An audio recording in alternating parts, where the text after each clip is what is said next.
Welcome to Leadership and Loyalty Tips for Executives. My name is Dov Barron. I want to welcome you to today's show. I'm very excited to talk to you today because in the last episode we did like this, I talked about the importance of relationship. And I said that if you're going to be a leader, you've got to be masterful at leadership. And I want to extend that further about something I've spoken about before, which is becoming what we call a CRO, a Chief Relationship Officer. What it means is whatever your current position is, whether you're a CEO or a CFO, COO, whatever it might be, I want you to add that concept at the beginning there. So you're a CRO first.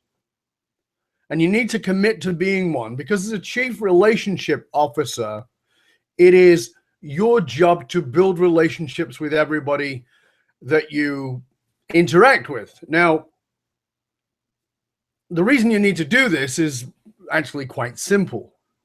The number one predictor of success, according to a Gallup poll, and when I say success, it's success in your life and in your business. The number one predictor of success is the quality of your relationships. The quality of your relationships, number one. Now, I'm sure you're very aware that for the most part, people don't quit their jobs. They quit their bosses. And again, the impact of this is enormous. So what I want to talk to you about today is this. If you're going to be a CRO, if you're going to take that on, you're going to be a leader, then you need to understand the depth of value of what we call the bond. The vitality of a bond. How bonded are you? How bonded are your people to you? Just think for a moment about the people that you trust most, the people who are in your life that you highly value and who highly value you. You would say, I'm sure, that there's a bond between you. There's some connection, some great bond between the two of you. But what is that bond? Well, I put it to you that in order to be a CRO, a Chief Relationship Officer, in order to create that bond comes out of vulnerability. It comes out of your willingness to extend yourself and reveal yourself to another people. Think about the people that you are closest to, the people you do anything for, family members or close friends. These are the people that you are deeply bonded with. And how did that bond come about? Simple, vulnerability. You revealed yourself to them, they revealed themselves to you. If you want to be a great leader, you've got to be absolutely magnificent at creating a bond.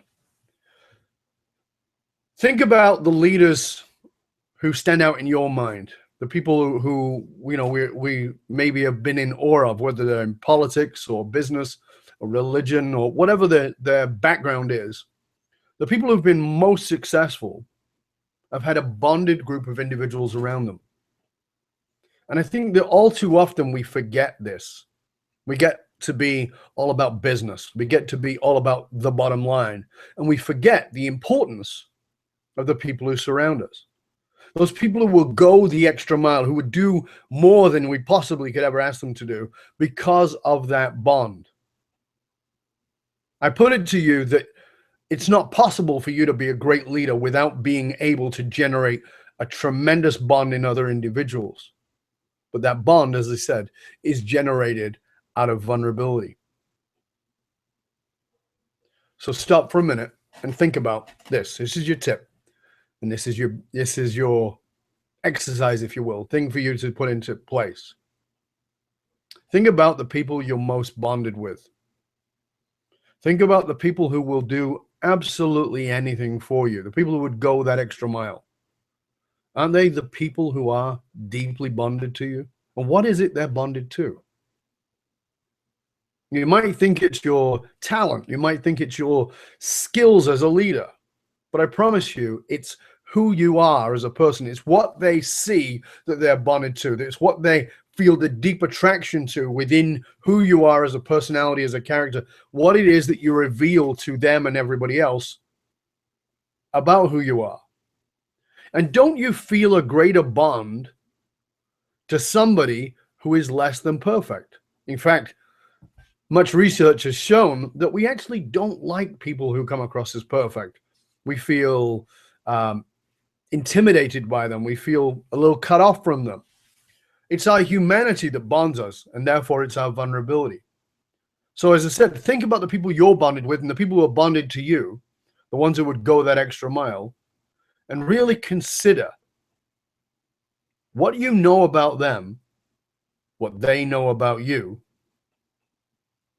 that you never thought about before. Maybe you never thought that that was why they do the things that they do. Let me make it simple. There's a good chance you're in a primary relationship. There's a good chance you have a partner of some kind in your life. And there's a good chance that you would do almost anything for that person. And they would probably do almost anything for you. The person you are closest to is the person who knows the most about you. So here's the thing.